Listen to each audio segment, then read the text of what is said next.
¿Cómo están? Muy buenos días. Yo soy Ana Treyes. Gracias por acompañarnos en UCI Noticias aquí en las mañanas informativas. Hoy tenemos una entrevista importante para enfocar un sector fundamental en el desarrollo de nuestro país, que es el sector de justicia. Se encuentra con nosotros el presidente del Poder Judicial, el doctor Duberly Rodríguez. Doctor, ¿cómo está? Gracias por la invitación, Anita. Muchas gracias a usted. Bueno, estábamos conversando previamente y me contaba algo que es bueno que los televidentes sepan, que es que usted acude hoy mismo a una reunión del Acuerdo Nacional de la Justicia. ¿Qué es este acuerdo? El Acuerdo Nacional por la Justicia es un foro donde nos juntamos todos los que intervenimos en lo que podríamos llamar sistema de justicia. Es decir, está el Ministerio Público, Fiscalía de la Nación, Consejo Nacional de la Magistratura, Academia de la Magistratura, Poder Judicial y obviamente el Poder Ejecutivo a través del Ministerio de Justicia. Esta es una experiencia que fue impulsada por la señora Marisol Pérez Tello. Luego se ha venido un poco como paralizando, pero yo le pedí al actual ministro, al señor Eresi, a que reactivara el Acuerdo Nacional por la Justicia y hoy día vamos a tener una reunión en la Fiscalía de la Nación, es decir, en la oficina del doctor Pablo Sánchez Velarde, a las 10 de la mañana. ¿Qué cosa debatimos ahí? Los problemas comunes de la justicia, porque ya está la ciudadanía cansada de que el fiscal le eche la culpa al juez, el juez al fiscal, el fiscal a la policía o al Consejo Nacional de la Magistratura.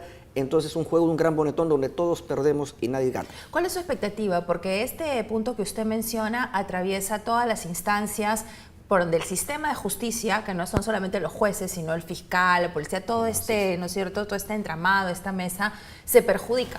O sea, todos pagan por uno. La gente tiene la sensación de que no hay justicia y que justicia que llega tarde no es justicia. Efectivamente, lo que queremos es unificar esfuerzos, por ejemplo, para el tema de los créditos internacionales o la cooperación internacional para proyectos grandes que tenemos. Por ejemplo, en el caso nuestro, que tenemos ya la idea de incursionar con fuerza en la revolución digital a través del expediente judicial electrónico. Pero eso tiene un costo muy elevado. Eso va a costar por lo menos $200 millones. Entonces, el año pasado, con la doctora Marisol Pérez Tello y todas las máximas autoridades del sistema de justicia, fuimos al Banco Mundial a Washington y ya está aprobado un crédito de $200 millones. El gobierno peruano da una contrapartida de otros 200 más. Entonces creo yo que a mediados de este año, porque ya el expediente está prácticamente aprobado, debe haber ya un primer desembolso, de lo cual la mayor parte tiene que ser para el Poder Judicial a fin de garantizar la marcha del expediente judicial electrónico. Eso, por ejemplo, en la parte, digamos, de financiamiento, porque hay que tener economía, si no invertimos en justicia, la justicia sigue relegada. Ahora, por otro lado, también yo le he pedido al fiscal de la Nación, por ejemplo, a raíz de la negativa experiencia de la excarcelación del señor Morote y Liendo por el vencimiento de prisión preventiva, para que nos juntemos también y elaboremos una suerte de protocolos de actuación conjunta para que podamos tener, por ejemplo, señales de alerta temprana para cuando, por ejemplo, se estén para vencer los plazos de prisión preventiva y también lo que llamamos ahora los temas de las prescripciones de los procesos penales, porque si hay prescripción al final hay impunidad. Exacto, vamos por partes. Primero lo del expediente electrónico, que es muy importante. ¿Cuál es la carga procesal que tiene en este momento el Poder Judicial? Mire, nosotros recibimos un promedio de 1.400.000 expedientes por año a nivel nacional, 1 millón, y tenemos capacidad humana y logística solamente de resolver algo de 1.200.000 expedientes. O sea, se pasan en 200.000. Sí. Pero les quedan siempre Así más de 1 millón del año anterior. O sea, la palabra es la siguiente, aunque parezca, digamos, un poco rara. Más es lo que ingresa que lo que sale. Es decir, más es la cantidad de carga que lo que nosotros podemos resolver. Pero en total, ¿cuántos expedientes tienen? Nosotros tenemos una carga ahorita de como de 4 millones. Es una barbaridad. Ahora, esto del expediente electrónico, digamos, ¿aliviará en qué aspecto de esa Nos va a aliviar en el tema de los trámites. Por ejemplo, un componente es la notificación electrónica. Con la notificación electrónica, perdón, con la notificación física, que ahora se llama cédula de notificación, que es imprimir varias hojas, entregarle a un courier o a un notificador para que vaya a entregar a un estudio jurídico. El promedio de duración entre ir y venir de esa notificación es 25 días, casi un mes.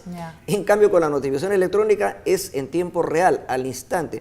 El juzgado emite la notificación, como ya el abogado, las partes tienen una casilla electrónica, les llega automáticamente, inmediatamente la notificación y hay todos los mecanismos de seguridad para que eso ya se dé por recibido. Y con este dinero que han conseguido de la cooperación internacional más el presupuesto de estos 4 millones, ¿qué porcentaje se va a poder pasar al tema electrónico? Bueno, nosotros pensamos que en el caso del Poder Judicial se nos debe dar 150 millones de dólares. Y para este año, lo tengo que decir, el gobierno central, es decir, en el presupuesto que fue, digamos, gestionado el año pasado, se nos ha entregado 20 millones de soles. Vale decir, eso implica elaborar el expediente técnico, que también cuesta por lo menos $1 millón. Tiene que haber una licitación internacional para que las empresas que son especializadas en el tema, por no sé, IBM, lo que fuera, puedan, digamos, participar y podamos incursionar. Pero le digo que nosotros no vamos a empezar de cero. Ya desde el año pasado tenemos un plan piloto, están funcionando 50 juzgados de la Corte de Lima, del área comercial, tributaria y laboral, con expediente judicial electrónico y 10 salas de apelaciones. Es decir, 60 órganos jurisdiccionales ya están con expediente judicial electrónico, con 0 papel, y para que cuando ya recibamos el apoyo grande del dinero que estamos digamos, solicitando, ya no estemos empezando de cero, sino prácticamente está todo sobre rieles. Ya hay un camino allanado. Ya hay un camino. Bueno, qué bueno que el Poder Judicial empiece. Sabemos que el camino es largo, pero creo que con esta inyección de este año esperamos un porcentaje potente, ¿no? Hay otro tema que siempre vamos a empezar pues por los pendientes del Poder Judicial, ¿no? La provisionalidad de jueces, ¿cómo va?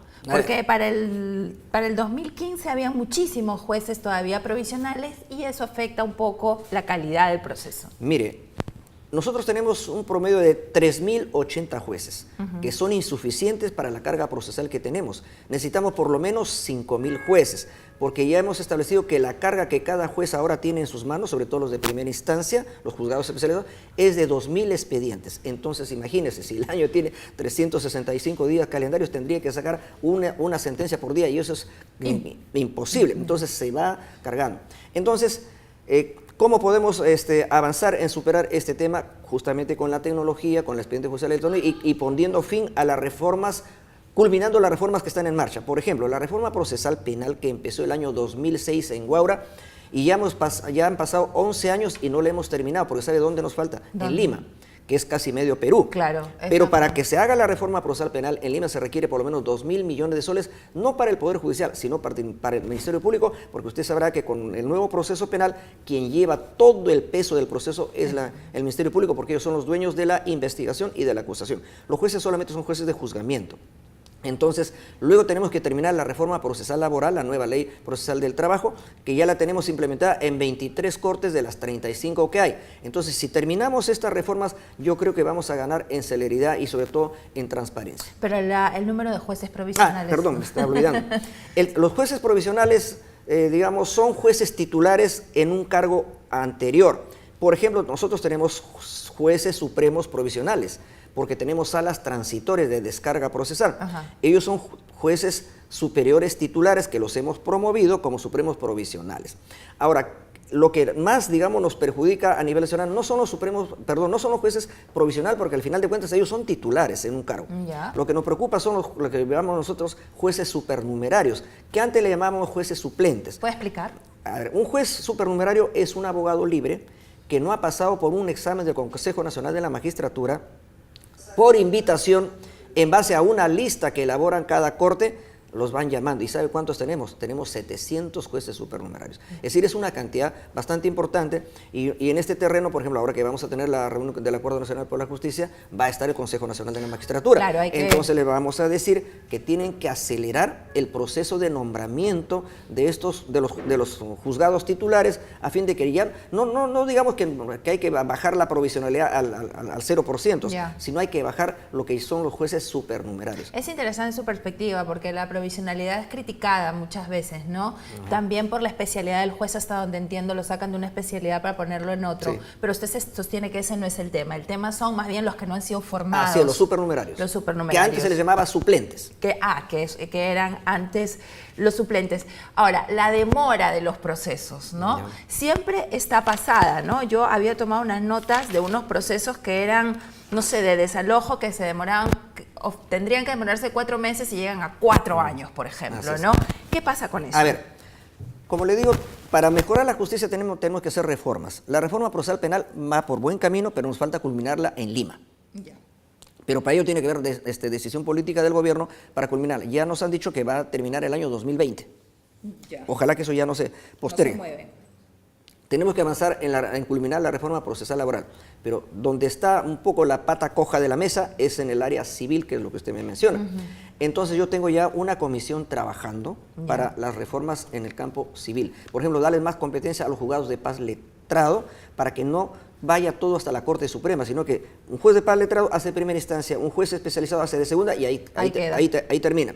Pero hay que modificar los procesos. Por ejemplo, hay que cortar mucho el recurso de casación, sobre todo en la vía civil, porque como ahora todo llega a la Corte Suprema, imagínense lo que demora un juzgado de paz letrado, un juez de primera instancia, una sala de apelaciones y luego hasta la Suprema, prácticamente ahí ya se pasaron 2 o 3 años. Es una vida, claro. Es toda una odisea, es un peregrinaje que eso ya no puede continuar y por tanto dentro de poco tiempo yo voy a anunciar la propuesta de modificación de las normas procesales civiles para, por ejemplo, el tema del desalojo que usted me dice, eso tiene que tener así como hay los procesos ejecutivos, a usted por una letra de cambio, por un pagaré o por un cheque que usted ha firmado, no se hace un juicio largo, simplemente se presenta la demanda y el juez emite lo que se llama orden, digamos de desalojo de inmediato. Entonces, estos procesos también tienen que aligerarse modificando un poco estas normas. Y en las salas penales, en los procesos penales también, por ejemplo, los procesos de corrupción, ¿no? De 10 meses se pasan a 4 años. A ver, mire, lo tengo que decir porque no hay que ocultar las cosas. Actualmente tenemos un poco distorsionado el tema de la lucha contra, en el terreno, digamos, legal, particularmente del Poder Judicial, la lucha contra el crimen organizado y contra la corrupción. Y todos saben que tenemos una sala penal nacional que tiene ya 20 años de existencia, pero no tenía regulada su existencia. Entonces, yo cuando asumí mi cargo dije, voy a poner orden en la sala penal nacional. Y entonces tomé una decisión de ordenar esa sala, pero hubo una crítica muy fuerte, me dijeron que yo estaba queriendo apoyar a Odebrecht, etcétera, etcétera. Entonces hemos optado, y luego se creó el Sistema Nacional Especializado en Delitos de Corrupción de Funcionarios. Tengo 2 cabezas, Sala Penal Nacional para Crimen Organizado y Sistema Anticorrupción para delitos de corrupción, para que la ciudadanía entienda. Eso. La Sala Penal Nacional la dirige la doctora Inés Villabonía, y el Sistema Anticorrupción lo dirige la doctora Susana Castañeda Otso. Entonces, ahí tengo 2 mujeres que están de coordinadoras, pero son 2 cabezas. Ya. Entonces, ¿qué es lo que vamos a hacer? Vamos a aprobar el Estatuto de la Corte Superior de Justicia especializada en delitos de corrupción de funcionarios y crimen organizado. Así se va a llevar. Una Corte Superior va a tener 2 subespecialidades, crimen organizado y corrupción de funcionarios. Ya tengo la propuesta de la comisión que me ha presentado, que designé. Esto lo vamos a someter a debate en el Consejo Ejecutivo, que es el órgano de gobierno del Poder Judicial, y dentro de un mes esto ya va a estar aprobado y luego lo pondremos en conocimiento del Consejo Nacional de la Magistratura para que convoque a concurso y todos los que estén en el área de crimen organizado y estén en el área de delitos de corrupción de funcionarios sean jueces titulares y no como ahora que están prácticamente por invitación, vienen de distintos lugares del país y tienen una estabilidad precaria. ¿Cómo es posible que hayan sido invitados a esto de esta manera a una sala tan importante con la peste de corrupción que tenemos? Ya le digo, pues eso viene desde 20 años atrás y por eso que ya en mi gestión eso va a ser regularizado y téngalo usted por seguro al 100% que dentro de un mes, 2 meses eso está resuelto. Ok, solucionamos el tema de los jueces, de los que deben estar en estas salas que ven crimen organizado y corrupción. El tema del tiempo, ¿cómo lo vamos a cortar? Bueno, mire, existiendo ya una Corte Superior especializada en delitos de corrupción de funcionarios y crimen organizado, va a tener una presidente o un presidente. Entonces, ellos ya tienen que tomar medidas administrativas, por ejemplo, para que los órganos colegiados de juzgamiento, audiencia que empiezan, audiencia que terminan. Y dentro de las cosas que vamos a ver con el doctor Pablo Sánchez, que yo ya lo he solicitado, es justamente aprobar un protocolo de actuación conjunta para que ya las audiencias, si comienzan en enero, a más tardar, pues, ¿qué le digo? Si es un proceso muy complejo, no me debe pasar de 6 meses. Claro. No tiene por qué demorar años como ocurre ahora. Pero como le digo, eso pasa por aprobar este estatuto, hacer esta reforma y luego dar las cosas, las medidas administrativas. ¿Por qué? Porque en el tema jurisdiccional ahí sí yo no puedo ingresar para nada. Claro. Pero en el tema administrativo sí yo puedo decir, oiga, ustedes, audiencia que comiencen, audiencia que terminan. No me tienen que estar programando una audiencia cada semana de 5 minutos, de 10 minutos y la levantan, etcétera, etcétera, porque eso va a dilatar innecesariamente el proceso. ¿Qué tanta carga les genera el Estado?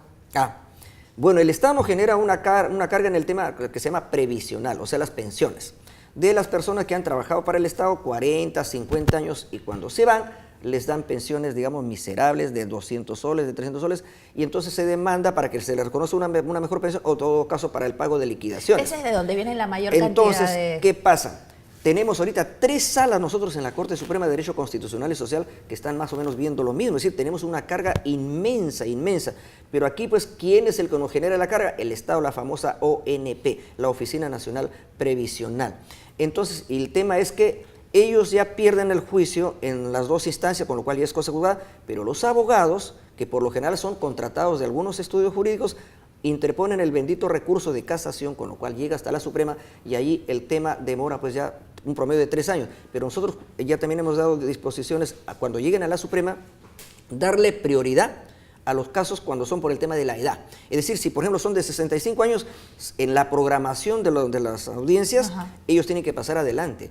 ¿Por qué? Porque si pasan en forma secuencial, por la orden de llegada, entonces prácticamente estamos desatendiendo a una población vulnerable, que son las personas de tercera edad, porque son los llamados viejitos que se nos mueren en el camino, en la lucha por unas pensiones que, dígase paso, son pues pequeñísimas. Ahí no estamos discutiendo pensiones de 5.000 soles, estamos discutiendo pensiones de 200 soles, de 300 soles. Qué pena. Ahora, de todas maneras es bien importante que usted nos aclare a nosotros y al público que nos ve que el Estado genera mayor tema en la cosa provisional, o sea, en las pensiones, ¿no? Es una jalada de oreja también para la ONP y para estas pensiones miserables, ¿no? Y qué bueno que me habla de priorizar y no de eliminar, ¿no? Yo estaba parándome los pelos diciendo, ¿qué me va a decir el doctor Doberlí? Muy bien, doctor, eso está muy bien. Muchísimas gracias por los viejitos que pelean, como usted dice, por sus pensiones. Austeridad es el gran anuncio que usted ha hecho en estos días, pero ha sido bien escueto. ¿Podría, por favor, adelantarnos? Ha hablado de un documento que se va a publicar y que va a quitar dinero de una cosa para poner en otra. Cuéntenos. A ver, mire, ya el gobierno ha publicado el decreto de urgencia 05-2018, medidas de eficiencia para el gasto público y para el impulso económico. Aquí hay que ahorrar desde el punto de vista del Estado y eso iría incluso a un fondo de contingencia. Es decir, la plata que se ahorra en los ministerios iría a una cuenta común del Estado. ¿Qué vamos a hacer nosotros? Hemos tenido una reunión de todos los gerentes, de todos los administradores de las Cortes del Perú en Huánuco y donde hemos dado orientaciones para el tema del gasto público. Entonces vamos a reorientar el gasto del Poder Judicial. Por ejemplo, hemos estado gastando 25 millones el año pasado, 2017, en servicios, digamos, como publicidad, folder, revistas, bolsas, agendas, calendarios, eventos en hoteles, talleres en hoteles, cuando nosotros tenemos una infraestructura no tan grande, pero tenemos, digamos, auditorios en cada corte, o por último las podemos prestar, podemos pedir a alguna institución, pues colegios de abogados, cámara de comercio, gobiernos regionales, universidades, que nos dan gratuitamente a los auditorios para hacer ahí nuestros cursos. Entonces todo esto lo vamos a cerrar, no diríamos al 100%, sino lo que sea estrictamente necesario, si lo podemos dejar, pero lo demás reorientamos. Entonces estos 25 millones ya no tienen por qué gastarse en estos rubros. ¿Y a qué los vamos a reorientar? Los vamos a reorientar al tema de infraestructura. Claro, con estos 25 millones no vamos a construir los locales porque nos cuestan un montón, pero sí para elaborar los expedientes técnicos, porque elaborar un expediente técnico también cuesta. Entonces tenemos que la Corte de Huancayo tiene un terreno, pero tiene que haber saneamiento físico-legal, que cuesta, tiene que elaborarse el expediente técnico, que cuesta, porque hay ingenieros, arquitectos, tienen que elaborar todo eso, tiene que sacarse la licencia de la municipalidad, la certificación ambiental, y eso, aunque parezca mentira, demora 1 año, 2 años, y cuando no hay presupuesto, pues ahí se quedan. Entonces ahora con lo que vamos a ahorrar, lo vamos a trasladar, lo digo con absoluta franqueza, al área de infraestructura porque necesitamos locales. Ah, bueno, pero va de nuevo al Poder Judicial. Porque, ¿sabe qué pasa con los anuncios a veces cuando se publican austeridad y uno dice, ¿austeridad de qué? O sea, yo voy a un juzgado y está todo que se cae, ¿no es cierto? Son unos cuartitos, uno así, otro así, con un montón de papeles encima. Entonces, lo que el Poder Ejecutivo dice es, por ejemplo, que todos van a ahorrar, y incluso lo cuantificaba, cuánto se ahorraría, pero eso va a un fondo de contingencia, es decir, va al Estado que haría una suerte de redistribución. Pero en el caso nuestro, a nosotros no es que nos sobre el dinero, por eso nos le falta. digo. Nosotros vamos a hacer un ajuste pero para invertirlo en el propio Poder Judicial. En temas de infraestructura, con estos 25 millones, ¿cuál va a ser la prioridad en esta infraestructura? Básicamente para elaborar expedientes técnicos. Expedientes, ¿verdad? Porque, ya me lo dijo. Porque para los proyectos grandes, eso ya están en marcha. Por ejemplo, para mencionarle, usted se acuerda del Penal San Jorge, Penal San Jorge, a 2 cuadras del Parque Universitario. Pues el año pasado el gobierno central nos transfirió la totalidad de esa área, que son 10.200 metros cuadrados. Es una manzana completita. Ya tenemos el expediente prácticamente ya terminado. Tengo una comisión trabajando ahí que la preside el doctor Martín Hurtado, que es un juez supremo titular, y con la presencia de la Corte de Lima. Ahí vamos a construir la Casa de la Justicia de Lima y vamos a construir 80.000 metros de área construida con 3 sótanos como para 600 vehículos. Entonces ahí, por ejemplo, vamos a resolver por lo menos el 40% de lo que necesitamos en Lima de locales, porque en Lima gastamos, no me va a creer, gastamos 15 millones de soles en alquiler actualmente. Sí, lo he leído. O sea, la Casa de la Justicia. Esa es una solución, para digamos, tener parcial ahí, para el caso ¿salas de qué? ¿Qué caso? Todas las áreas, ahí tiene que estar laboral, civil, etcétera, y no sabemos si nos va a alcanzar para penal, pero parece que no, y por eso es que yo ya un poco que me he fijado que al costado del Palacio de Justicia hay un local grande que está abandonado, que obviamente es de propiedad de particulares, que antes funcionaba ahí la agencia TEPSA, si se acuerda usted. Sí. Entonces queremos, dentro del proyecto Barrio Seguro, porque nos hemos incorporado al proyecto Barrio Seguro del Ministerio del Interior como Palacio de Justicia, porque imagínense que en nuestras narices está digamos, la modalidad de delito que es falsificación de documentos en Azángaro, pues en la famosa al costadito. Entonces, eso lo vamos a tener que parar. Vamos a poner un juzgado de flagrancia, ahí también en el centro de Lima, y queremos expropiar ese terreno, pero para eso necesitamos el apoyo de la Municipalidad de Lima, y hemos tenido reunión con el alcalde, el profesor Luis Castañeda, con el ministro del Interior, y en ese contexto, por ejemplo, queremos también ampliar la infraestructura del Poder Judicial. Además, ya a mitad de año vamos a comenzar a construir, porque ya tenemos el presupuesto de 80 millones de soles, el local de lo que ahora es la Sala Penal Nacional, pero más bien adelante ya no será la Sala Penal Nacional, será más bien la sede de la Corte Superior de Justicia especializada en delitos de corrupción y de crimen organizado. Lo que usted me mencionaba, Así esta es. sala con estas dos mujeres, ahí sería la es sede. muy importante. Ahí sería la sede. Un gran anuncio, ojalá que sea pronto para que vaya todo ahí rapidito, y como usted dice, audiencia que comienza, audiencia que termina. Bueno, hablemos de otro tema que me están cortando, pero me quedan temas. El tema de la mujer, ¿no? De la violencia contra la mujer. Usted ha dicho muy claramente que no es un tema de leyes, y de hecho, revisando yo, hay ley de feminicidio, ley de acoso, están consideradas varias formas de agresiones sexuales a las mujeres en diferente legislatura, etcétera. Entonces, ¿más leyes cree usted que se necesitan? No, ¿verdad? Mire, yo siempre ando criticando el tema del populismo penal o legislativo.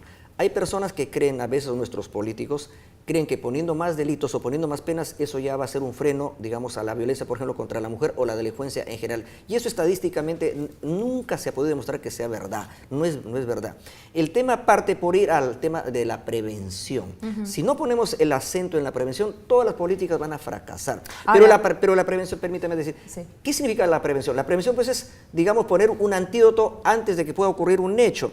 Y en el tema de la prevención, en el caso que usted me menciona de la violencia familiar, tiene que ver, pues, con la cultura, con el cambio de cultura. Porque ¿qué cosa es lo predominante desde siglos atrás? La cultura machista, o sea, las sociedades patriarcales, donde el hombre, el varón, que es el que gobierna, el que domina todo, y la mujer es la dominada.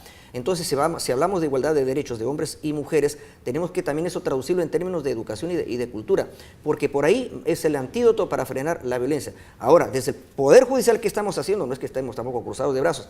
Estamos implementando la ley de violencia familiar, pero es una ley que nació desfinanciada. ¿Y qué hemos hecho? Yo la invitaría a usted y a sus asistentes que fueran, por ejemplo, a hacer un reportaje al módulo de justicia integrado en violencia contra la mujer e integrantes del grupo familiar, que funciona ya hace un año en Villa El Salvador, que es parte de la Corte de Lima Sur. El 30 de abril hemos inaugurado el segundo módulo en Trujillo, con 9 jueces, 9 juzgados, uno también en Pacasmayo, donde todos los actores están juntos. A ver, lo que nos señala el doctor Duberly, hay preguntas en Facebook ya, ahorita voy a preguntar, es que está un éxito, muy bien, muchas gracias por seguirnos, pero déjame hacer esta pregunta y vamos con el Facebook. El doctor Duberly Rodríguez se refiere a una ley, que es la ley para prevenir la violencia familiar y contra la mujer, que es la ley 30 Dios mío, la tenía ahorita aquí, 36.4. Para que ustedes sepan, esa ley existe. Entonces, esta ley, dice el doctor, que ha nacido desfinanciada, que ha nacido media despatarrada, y que es esa ley la que hay que ordenar y que esa es a la que hay que recurrir en principio. Nos señala también el doctor que en este tema, efectivamente, se han inaugurado 2 módulos, que es lo que el Poder Judicial está haciendo para trabajar para prevenir la violencia contra la mujer en Villa El Salvador y en Trujillo. Pero son poquitos. Claro, mire, para eso, de esos módulos necesitamos miles en todo el Perú, pero eso cuesta. Por ejemplo, para estos 2 módulos, yo sí tengo ya presupuesto porque tengo que pagarles a los jueces. Son 48 personas que van a trabajar en cada juzgado. Mira, 48. Entonces, eso tiene un presupuesto muy fuerte, pero ya lo tenemos y quiere decir que eso ya es permanente. Incluso vamos a convocar a concurso. Voy a pedir al Consejo de la Magistratura que convoque a concurso para que los jueces sean titulares. ¿Cómo van? ¿Cómo funcionan? ¿Qué carga están teniendo? ¿Están funcionando rápido? La cantidad de carga que es inmensa. Pasan de 100.000 las denuncias que llegan. Más de 100.000. Exacto. Ahora, pero también quiero decir otra cosa. Bueno, son experiencias que han sido iniciativa nuestra, pero eso, por ejemplo, ya tiene que convertirse en ley. Es decir, que se convierte en una obligación. Lo de los módulos. Lo de los módulos en todo el Perú, a fin de que en el presupuesto de cada año, sea del gobierno central, de los gobiernos regionales o incluso las municipalidades, se pudiera ya tener por lo menos un módulo en cada distrito o por lo menos donde hay población numerosa. Y también le cuento una experiencia. En Arequipa, en una alianza estratégica entre la Corte Superior de Justicia que preside el doctor Eloy Samayoa, que es un buen magistrado, y el alcalde Balbuena del distrito de Hunter. Balbuena también fue alcalde de Arequipa. Entonces ahí han hecho un convenio y se ha inaugurado un módulo de atención a mujeres víctimas de violencia, exclusivamente para mujeres víctimas de violencia.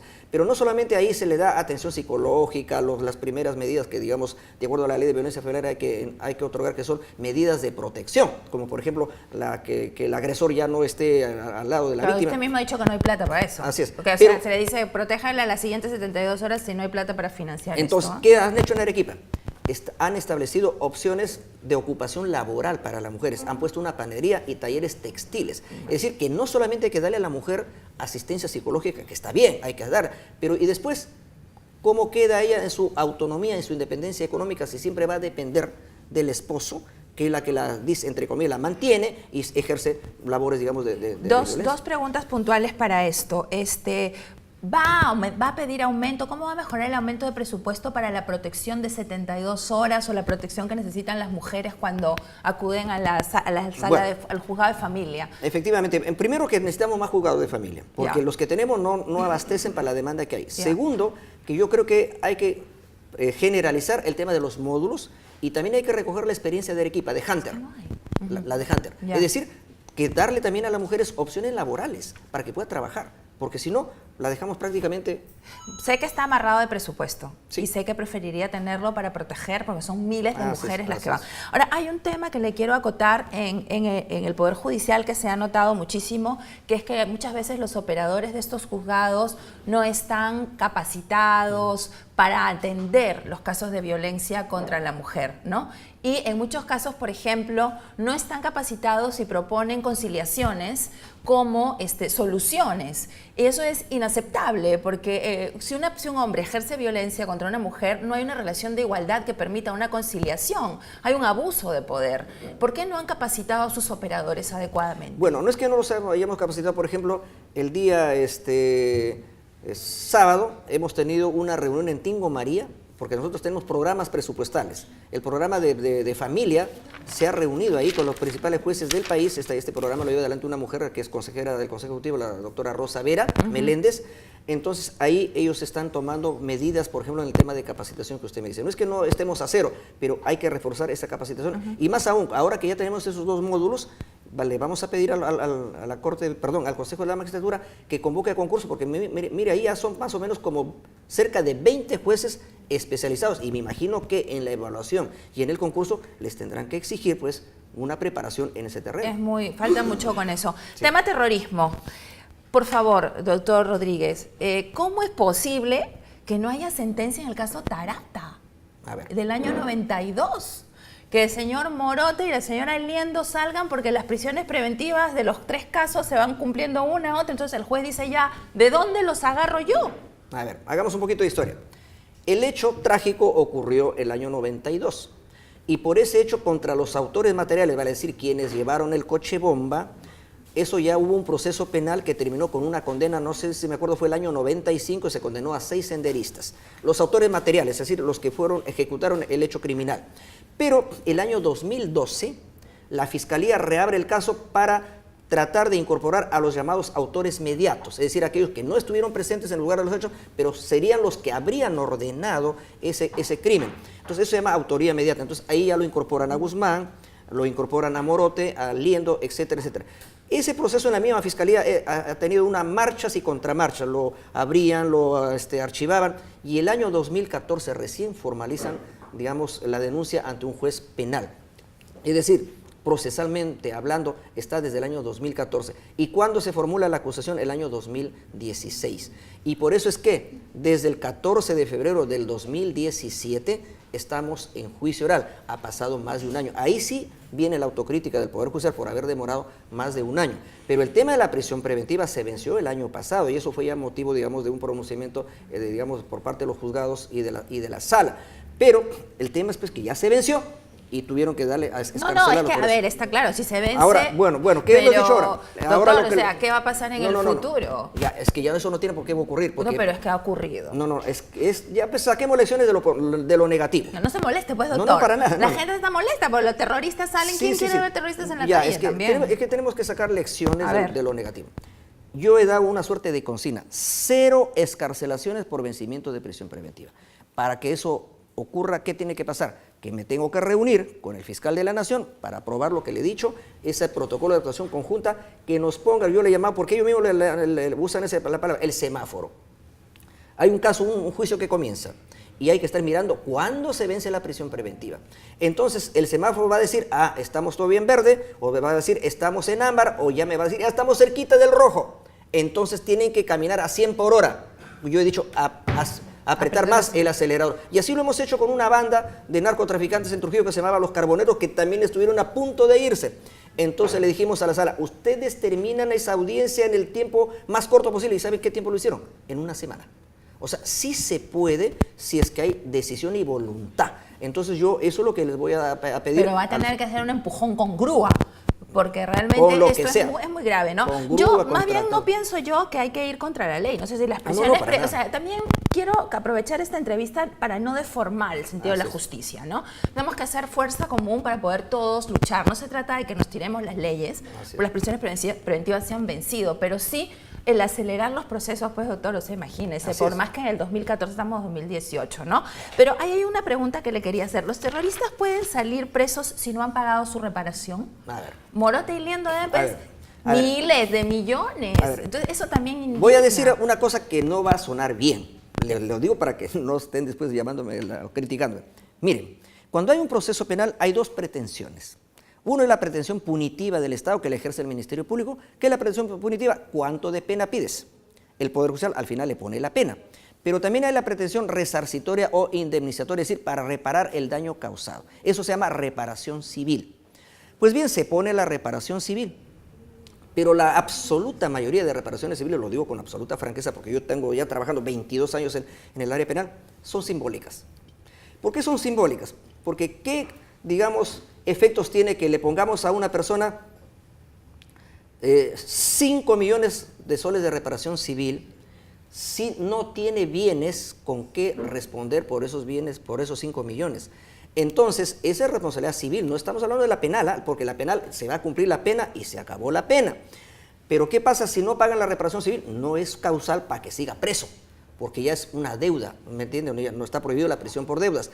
Ahora, ¿cómo garantizar el pago de las reparaciones civiles? A través de una medida que cualquiera la puede entender, a través del embargo. ¿Pero qué se tiene que embargar? Propiedades del condenado. Pero si el condenado no tiene ni un alfiler que embargar, pues es simbólico. Por más que usted le ponga 5.000 millones, va a ser simbólico porque ¿cómo lo ejecuta? O sea, digamos, los terroristas, que es el caso específico que hablamos, los terroristas deben miles. Y como no hay Solo se podrá ejecutar aquello que ellos tengan de bienes. Por ejemplo, si Morote tiene 2 casas, pues que le embarguen las 2 casas y que se rematen las casas. Pero si no hay nada que... Porque si no hay nada, no hay nada. No, pues. La ley está establecida así. Eso que quede claro, ¿no? Así es. La ley. Ahora, hay una posibilidad de cambiar... Ahora, otra cosa que quiero decir. ¿Quién pide el embargo? Porque así como hay prisión preventiva para garantizar la ejecución hipotética de una pena, también hay el embargo para garantizar el hipotético pago de reparación civil. Pero si no hay nada que embargar, y además, si el fiscal no pide el embargo o si el procurador no pide el embargo, los jueces de oficio no lo pueden hacer. Claro. Entonces, eso tiene que hacerse dentro del proceso oportunamente, porque si no, no hay nada que embargar. O sea, la reparación civil es un adorno. Se convierte en un adorno. ¿Diría usted que sobra, que hay que eliminarla? No, para nada. El tema es que hay que garantizar el pago de la reparación civil con medidas cautelares que se llaman embargo preventivo. Pero es que en el caso de los terroristas, pues ellos se ríen porque no tienen, saben que no tienen. Entonces... Bueno, algo tendrán, y si no tienen, pues lamentablemente lo tengo que decir, aunque es impopular. Dígalo que es. Aunque si no tiene, pues, si no tienen que embargarle ni un alfiler, como le digo, pues no tienen con qué Muy pagar. bien, la gente nos pregunta mucho por el Facebook, me queda poquito porque el doctor Duberly se tiene que ir. El caso Toledo, doctor Duberly.